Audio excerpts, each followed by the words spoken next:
I don't know what the intro is going to be. I'm going to do the intro at the end. Yeah, well, I forgot. So it's going to be a full show. Let's get into it.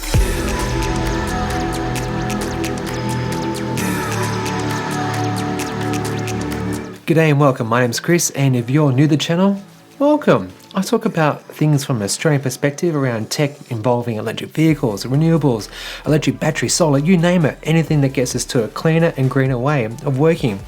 If you're new to the channel, you know what you can do.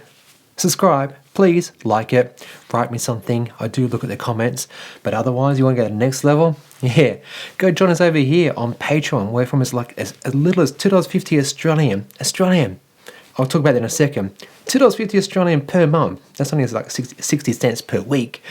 You get exclusive early access news, polls, behind the scenes, stuff that you just can't get here, including Discord privileges. And yeah, as I kind of hinted at earlier, not very much hinted, I said it, Patreon now supports Australian dollars, which in the past I think was something that really put people off, myself included, because, well, you know, conversion fees, US dollar to Australian dollar, not very good. So now, thank you to Patreon, that, if you want to support your local channel, whatever it might be, like this one, you can do so. And look, thanks. Big thanks to my producers like Tessa Nagon, Nigel Farrier, and Ashley Hill, who are supporting me at the $15 level of producers. And those guys get a video conference call and meetups and other stuff. So yeah, if you really are serious and help out this channel, and it really does help out a lot, because all this, it ain't cheap, folks. It ain't cheap. It really is appreciated, honestly. All right. So last week, you're thinking, Chris, where were you? Missed you on the screens, mate. What happened? And well, hey, if you just rewind the last minute, I was busy doing Patreon stuff. And look, last week, my awesome patrons, they got a special Patreon only news. And in the episode, I talked about the Climate Council report on how climate change will adversely affect sports in Australia. Now, it's kind of, well, you could say it's a little bit depressing in that this will mean something like the everyday clubs, think like your small local group clubs like cricket, footy, netball, a lot more. They're supporting growth and development of our hundreds of thousands of kids every week could be jeopardized because of climate change. And so this report, it talks to how extreme hot weather will mean that seasons, the typical football season, say, will change because of, climate change. They even gave an example of Amy Steele, who, because of heat stroke, meant the premature ending of her professional career in netball. So the message in this paper is, sports in Australia is going to be adversely affected by climate change. And if you think it's like, yeah, Chris, this is just sports, mate, don't worry about it. Don't worry about those kids. No, they're supporting growth and development. Stuff you can't get in a classroom. Well, essentially, sports in Australia is actually a $50 billion industry and supports and employs over 200,000 people. And so to think of doing nothing is significant, and we need to do something. And I think it's actually really clever by the Climate Council to put this climate change paper in the context of sport, because what do our favourite politicians like to do? They like watching sport, like this guy. So maybe he'll actually look at this and think, oh man, if I don't do something, my favourite rugby team is going to be ruined. The weekend will be ruined. You get the idea, right? So yeah, if you want to check it out, the link's down below to the paper. Please have a read of it. What else did I talk about? Well, there's actually a brilliant video about comparing EVs to petrol cars and their environmental impact. Talked about Tesla Model S, the new one, the 2021 model, spotted in the wild over in the US of A, with a normal steering wheel, folks, which NHTSA, whatever the national body over there who, give compliance to cars, is now talking to Tesla about the yoke steering wheel. It's only dialogue, and it's only obviously for the American market, because it won't be till 2022 that we get it here. Sad face, but we'll talk more about Tesla soon, okay? What else? I talked about the new Hyundai IONIQ 5, and man, that thing looked great, didn't it? It really did. It really did. It really does. It's coming. It's going to be coming to Australia. Brilliant. Question is price and when. Speaking of the Hyundai 5, and guess what? Footballers. Yeah, well, this isn't a sports show. I guarantee it's not a sports show. But essentially, Hyundai talked about how you can actually just plug in standard things to the car, vehicle to load, V2L, and up to 3.5 kilowatts of power is available via two different power sockets, one on the external that plugs into a very dodgy, flimsy looking thing like an adapter, and the other one that's inside the cabin underneath the rear seat, so you can use your laptop and get it charged up from that massive battery. Exciting car, great looking car. I think it would do brilliantly. Again, who knows on the price. What else? Victorian, they're getting a 300 megawatt, 450 megawatt hour. Oh my gosh, let me try that again. Well, Victoria is getting like a 300 megawatt or 450 megawatt hour Tesla battery near Geelong, which is kind of near me. So I'll be taking drives out there on occasion, getting the drone up and getting you guys some footage. Watch this space. What else? Obviously, there was the worldwide recall by Hyundai and its batteries, and that will mean that in Australia, more than 1,000 Kona EVs and Hyundai hybrids will get new battery packs. Lucky owners. Great move by Hyundai, by the way, getting in front of this, even though I think there's only been about a dozen or so fires. What we don't want as EVs gain in popularity, we don't want people seeing those fires and saying, whoa, they must be very unsafe. Even though petrol, car fires happen way more in prevalence compared to EVs, but best we don't go down that route because it's a deep rabbit warren. What else was there? Oh, look, there's other stuff, and all this last week, anything that I'm talking to on today's show, my awesome patrons have been learning through Patreon. So again, look, I can't stress this enough. Doing the videos on this channel are great and I love to do them, but it's with Patreon that it really makes a big difference. So if you do want to think about $2.50 per month, 62 cents per week, do join me over there. All right, so let's get into the news proper now. 6 minutes. That's how long this video is so far, and that's how long Magnus says its battery will take to recharge. Detailed last week in The Driven, Bridie Schmidt writes how its multi-layer 1.6 amp hour pouch cells retain 93% capacity over 600 charging cycles, and under a very much a torturous lab test, which they actually charge and discharge this battery back to back on a 30-minute charge and discharge cycle. That is definitely torturous stuff, folks. So you might recall that I actually detailed this Australian company last year, I reckon it was. Pretty certain it was last year, or maybe it was 2018. Not very sure, but I've definitely spoken about these guys before. And I think what they're doing here is actually world-leading and amazing. You see, they're planning on building, or helping me part of rather, the Gigafactory in Queensland. Yeah, far north Queensland.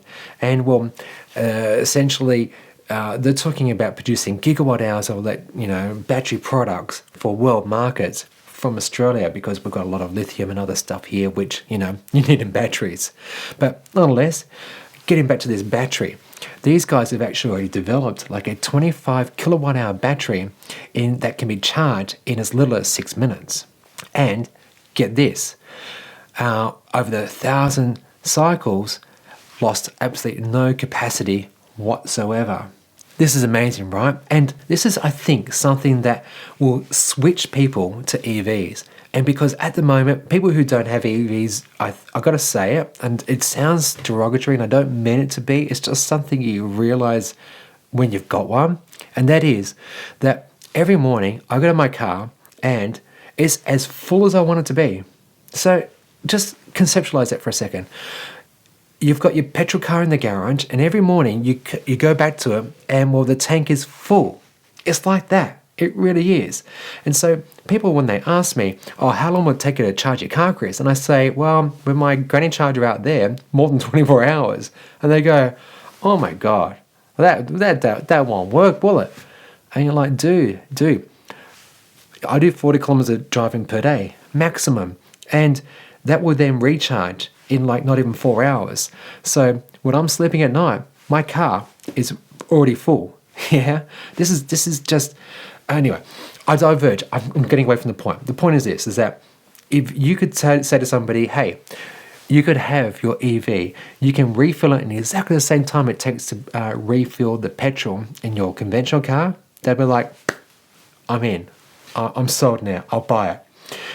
Even though they don't understand that actually every time they wake up to their car before. But don't tell them the secret. Don't tell them the secret. I've got a new headline for you. Fossil fuel cars waste hundreds of times more raw material than battery electric vehicles. Take that, Murdoch Media.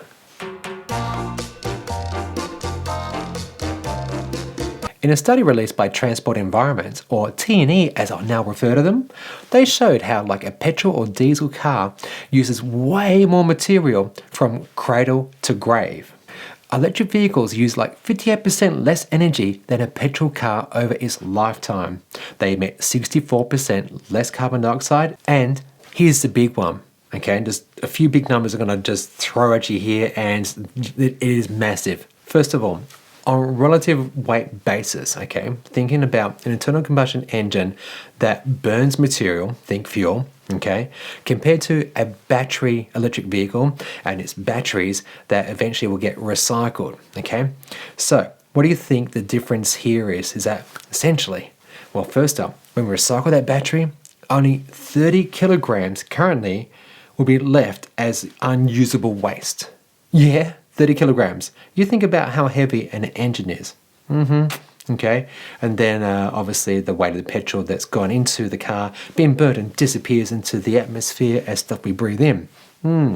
But getting back to that relative weight scenario, so the internal combustion engine will burn 300 times more than compared to a battery electric. 300 times. Look at these numbers. 300 times. That stuff that's been put out there by some media campaigns and lobby groups to try and make EVs to be really bad and worse for the environment and not clean and green and you're just greenwashing, well, it turns out that actually, no, we had it right and this is the future and it's happening. So today's episode is like very much a how much better are EVs compared to petrol cars? Because, well, this study by T&E could have made EVs actually look even better than fossil fuel engines because, well, the engine battery calculations actually excluded the raw material needed to produce electricity and, well, fossil fuels.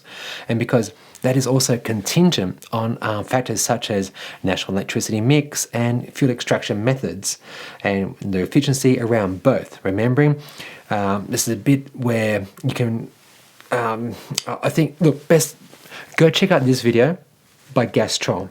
It's been voiced over with the help of Robert Llewellyn, and it's like only 12 minutes long, and it's animated, it's great, and it shows you how like a petrol is produced. Think mining, shipping, refining, transporting, pumping, all of them require energy. So that is power from somewhere. How conventional petrol cars, they not only produce CO2 and other yucky stuff that clogs up not only our tailpipes but also our lungs, it just really brings home the message that, look, these numbers and that video, these are things that we need to have ready on the top of our head, and I want you to go share it with your friends, put it on your socials, talk to your papa about, you know, or maybe that petrol head of yours. And let's just change one person at a time because, you know, more often than not, there's really bad people out there who just have some very vested interests who just want to continue doing what we're doing at the sake of everyone else. And these awesome videos hopefully go some way, and this paper, T&E's paper, goes some way to undo all that. Volvo has unveiled its new electric vehicle, the C40 Recharge, with Chief Technology Officer Henrik Green stating that Volvo is firmly committed to becoming an electric-only car maker and transition that should happen fully by 2030. And that, well, ready for this? There is no long-term future for cars with internal combustion engines. Yes. So, Last week, they unveiled online the C40 Recharge. It's like an all-electric SUV, and it goes towards Volvo's push to become like 50% of its sales to be EV and hybrid by 2025. The event was like a slick production complete with dancers, head of departments talking about climate change and well, how EVs are part of that solution. Yeah, they are. And how Volvo is employing like blockchain technology to trace where its battery partners source cobalt from, and are doing so in ethical ways. Ethically, yeah, words, Chris. Nonetheless, it's all big stuff, which, well, comes across a little as greenwashing, but, well, you know what? This car actually looks great. Its side profile reminds me of like a Kona EV with its full glass sunroof.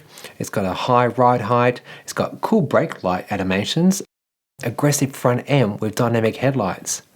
Its looks, I reckon, will appeal to most buyers, particularly Volvo fans, because, well, everything about this SUV has both that kind of up-to-date Honda / Toyota / generic kind of SUV look, which actually I quite like. Powering the new model are 2 electric motors and a 78 kilowatt hour battery for like 300 kilowatts of power and 660 newton meters of torque. There's all-wheel drive and an expected like sub-5 second time for 0 to 100 k's per hour. With an estimated range of around 420 kilometers on the WLTP cycle, this car looks really promising.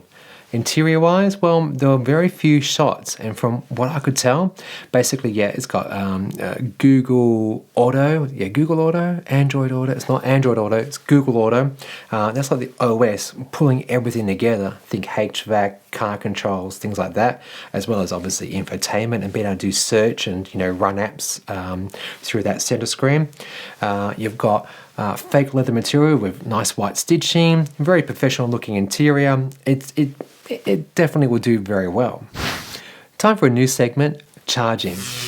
Since having my MG ZS EV for a few months, I've now realized that having chargers that I can use out and about in the bigger world is actually pretty limiting and, well, frustrating. Hit and miss. Is it going to work? It's kind of like lotto. It really is. And it made me appreciate that, well, what Tesla's done with their supercharger network and supporting businesses installing destination chargers means that if you actually own a Tesla and you're like on the eastern border of Australia near the coast, you're fine. You can drive around this place quite easy. But for most other EV drivers, especially those from like 10 years ago, yeah, oh my gosh, how did you guys do it? It would have been really hard. It really would have. But what I'm getting at here is that the recent moves by like car companies, especially in Europe, like this video from Hyundai about this app and how it actually homogenizes, pulls together all the different charging services that you can use over in Europe. And, well, check that out. Did you see that? 167,000 chargers in Europe. Yes. Oh my gosh. Europe is seriously the size of like Australia. Okay. And what can I say? Let me just say this first. The app that Hyundai's proposed here, by the way, and I think is real. So if you live in Europe, can you please let me know in the comments below? As I understand it, you have an account with Hyundai. Then you can just go use any charger from any company in Europe, and it all gets handled by the Hyundai app. So no more having RFID tags or having many different accounts from different companies. No, you just have the one. This I like a lot. I would still like to actually see tap and pay on chargers. Yes, RFIDs are great, and I understand why you need them, because your phone reception might not always work, or the connection via the cloud might not always work. Having the RFID tag's great, so top tip if you're new to EVs. But nonetheless, having a centralized payment system by Hyundai here, great, good job. But what am I getting at here? The work that Zach and Jesse have done in this space around the Tesla chargers and destination and superchargers is brilliant.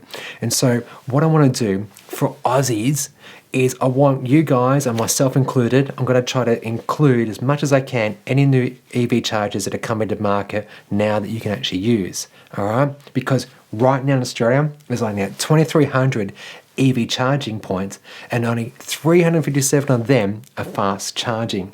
Okay? Just for reference, the US state of California alone has 22,000 charging points. Okay, yeah, obviously they've got a lot more people living over there, but they've got a supportive government who actually encourages, incentivizes people into EVs. Funny how EVs incentives actually look, right? And how remarkable change can be supported by government. But again, let's stay focused, Chris. Let's stay focused. So, what I want to start doing now is whenever I'm doing a news show, I'll bring you the latest news about EV chargers near you, and if you learn of any and you don't feel like doing a video, put it in the comments below and I'll look it up and I'll reference to it in this segment. Yeah, cool. Is that clear? Side note, very important note, if you go do a video, try to make it short and sweet. Just talk about how you find it, because sometimes these things are hard to find. If there's any charges you may need to pay, like think about private car parks and you have to actually pay to get into the car park or get out the car park to actually use the charger. What else? And amenities in the area. Okay, that would be really awesome and welcome. When you're filming, film this way. Hold your phone this way. Don't hold your phone this way. No. I won't put those videos on because YouTube supports aspect ratios either this way or that way, nothing in between. So we're not going to have video looking like this. We are not going to have video. No, I'm not going to do that. All right, is that clear? I hope so. But let's get into the segment on charging, and here we go. In Victoria, Maryborough has one of the world's first Tritium RM75 rapid chargers. Now, these things are great in that they are actually scalable. That is to say, they can be expanded or upgraded to actually go for higher power whenever the person who actually supplies it wants to. So in the past, you basically said, I'm going to install a, some sort of charging infrastructure that supports 225 kilowatts or 350 kilowatts, and that's it. You can't, obviously go down from there. Off of there, you're going to be going for that. So this is a very exciting first for Australia, and it's great more so because right now until April 2nd, you can go charge there for free. Back to new chargers in Neil and Rainbow. They're the first of 100 free EV chargers to be rolled out in regional Victoria, with the following 12 locations which are online sometime now and in the very near future. And they are Echuca, Kerrang, Swan Hill, Wedderburn, Newbridge and Inglewood. That means that you'll actually never have to travel more than 100 kilometres to get access to a faster charger. And boy, won't that be actually a real comfort to people with actually smaller EVs. Moving to Tasmania now, where they now have what they're calling the electric highway. That's like a charging network that boasts 12 50 kilowatt charging stations across the state at Burnie, Devonport, Scottsdale, St Helens, Swansea, Derwent Bridge, Queenstown, Kempton, New Norfolk, Giveston, Hobart and Launceston. Now, this segment is obviously going to be evolving and refined over time. And look, again, if you have any tips on new ones, please do put it down below. I want to hear from you. And let's actually help out each other in this space and increase knowledge around this because, well, we need it. Yeah, good stuff. All right, time for a quick round of bites. 7. Yep, 700. Okay, now, let me explain. If trucks and buses were electric, the Climate Change Authority estimates that annual emissions by 2050 could be reduced by 7-fold. And so it's great when I see bus companies like Busways do a short 3-week trial of its first electric bus, the Yutong E12, run on all Coffs Harbour routes.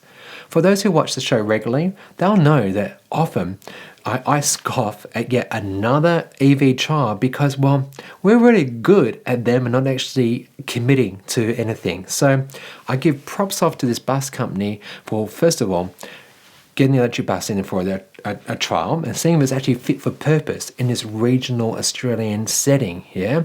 And the fact it's actually a short, sharp trial that I like. They're going to have, obviously, a few challenges here because, well, the bus routes in regional Victoria, they're longer. Okay, so unlike metro areas where you've got constant acceleration and deceleration, so when a bus is slowing down, it's going to regen and recapture energy back into the batteries. Country routes, not so much. There's going to be hills. Yeah, there's very few traffic lights and stop signs. But great. The impact of this study will obviously mean that the bus companies can understand where they're going to have to install maybe some charging infrastructure, or think about routes or size of battery pack that they're going to need to make sure that this works for the entire day, from very morning to the last bus at night time. Then no matter recharge the car ready for the next day to do it all over again. Starting mid-2021, Volkswagen will provide owners of ID vehicles with over-the-air updates every 3 months. In addition to optimizing software performance and other technical stuff like new functions or customizations, think Tesla, people. This, obviously, I've got to say, is thank you to Tesla, or is it maybe Steve Jobs? Because I think realistically, the smartphone, which was with the iPhone in my book, and the App Store, and then over-the-air updates for your apps. I think this is what we're facing here, folks. Thank you, Steve Jobs. Once again, I'm reminded how awesome EVs are, not only because they remove tailpipe emissions, but also can have a second life which conventional cars don't. German-Indian startup Nunam and its co-founder, Berlin-based Pradeep Chatterjee, have turned 2 Audi e-tron battery modules that were actually in test vehicles into a solar nanogrid. The newly developed energy storage system is currently being tested for data use at a local energy service in India. The prototype allows for roughly 50 shopkeepers and their small businesses to continue working even after dark. Brilliant, right? I mean, imagine an ICE engine that's done a few 100,000 clicks and it was repurposed as a power generator. It's possible, sure. Is it clean? No. Is it safe? Definitely no. Nicely done, guys. Crikey, said the 16% of Australians who drive diesel vehicles on hearing that Singapore will ban all new diesel car and taxi sales by 2025. Would it ruin the weekend? Yeah, nah. Because, in Singapore, diesel vehicles only make up about 2.9% of privately owned models. And, this ban will mean that carbon emissions will decrease by about 4%. Now, I wonder what that would look like in Australia, as the largest group of motorists are private vehicle owners, and they constitute more than 50% of emissions to the environment. Let me put that a better way.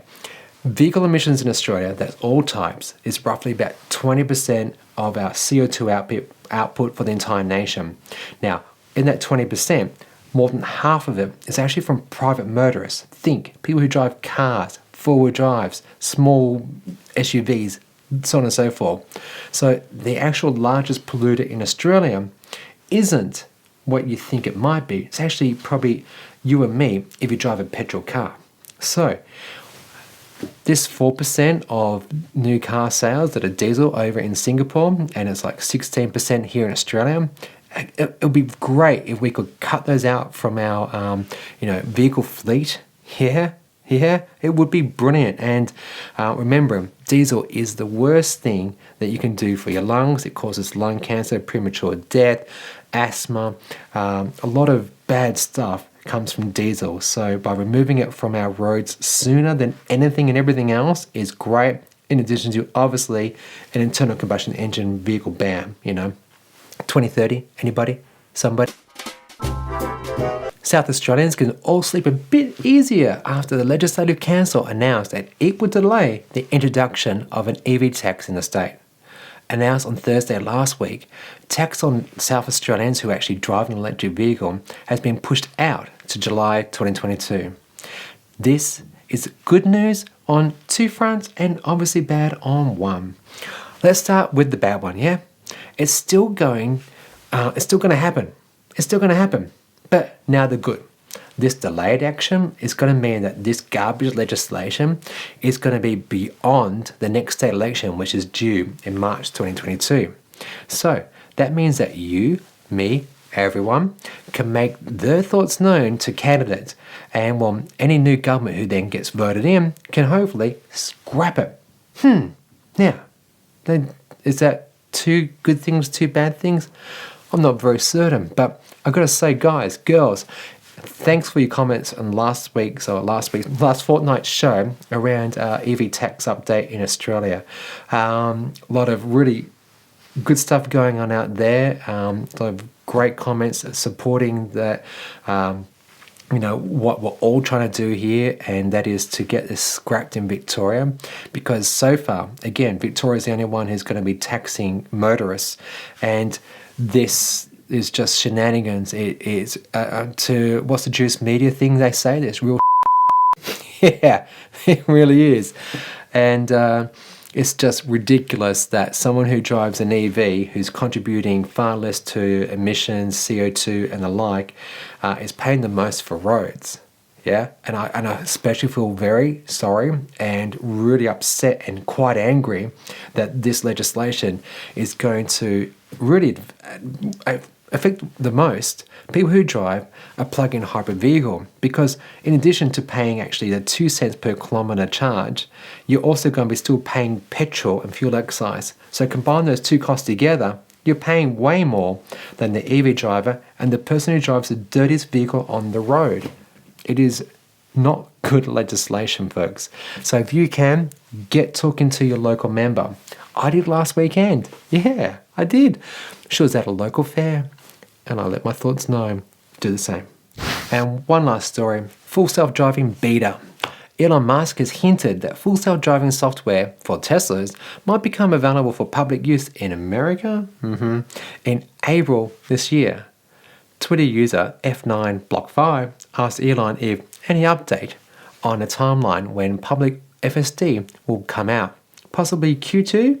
That basically means like April, okay? They've got different quarters to us. Okay, so Elon, he replied this, sounds about right, but we want to be very careful with this transition period. Appreciating that this might be on Elon time, that is like, yeah, this year, but later rather than sooner. The question many Aussie Tesla owners have is like, when will Australia be included? And well, to answer that, we need to have a quick journey back in time. See, Navigate on Autopilot was released down under in like January 2020. That was roughly 3 to 6 months behind the US. Now, before you get too excited and start saying to yourself, well, gee, Chris, that would therefore mean maybe June or July. Yeah, or gosh, it could even be September, October. I just need to not to rain on anyone's parade, but the realities are this. Right now, Tesla is doing a lot. Think Tesla Giga, Cybertruck, Tesla Berlin, ramping up Shanghai production, making a Giga battery factory, trying to get the Tesla Semi out, and well, other stuff that we're just probably not even conscious or aware of. And so I think that at this moment in time, Tesla is stretched, and you can kind of see that also in how the Tesla Model S and X have been pegged for 2022 deliveries for right-hand markets. So unfortunately, that's going to mean, and I'm going to say this and you can hold me to it, we won't see full self-driving beta in Australia until early 2022. Okay, well, look, that's definitely a little bit of a long one, so apologies for that, and I do hope you've enjoyed it. This week I'm going to try something new. I'm just putting out little short segments of this show that you've seen right now.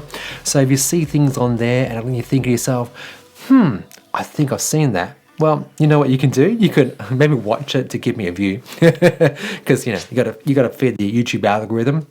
Smash that like button, subscribe, join us over here on Patreon. You know what to do. But otherwise, yeah, I'm just going to give that a go, and hopefully that will be something that will capture some new viewers, because I appreciate we don't have all half an hour, whatever long length this video is. So yeah, do check those out. Perhaps they're more suitable for social media sharing, and you can put it onto your socials and say, hey, did you know about this EV tech? Or hey, did you know about this awesome project that Audi's doing and helping communities? That's what we need. More good news, definitely. All right. Otherwise, you know what you can do? You be good and you be green.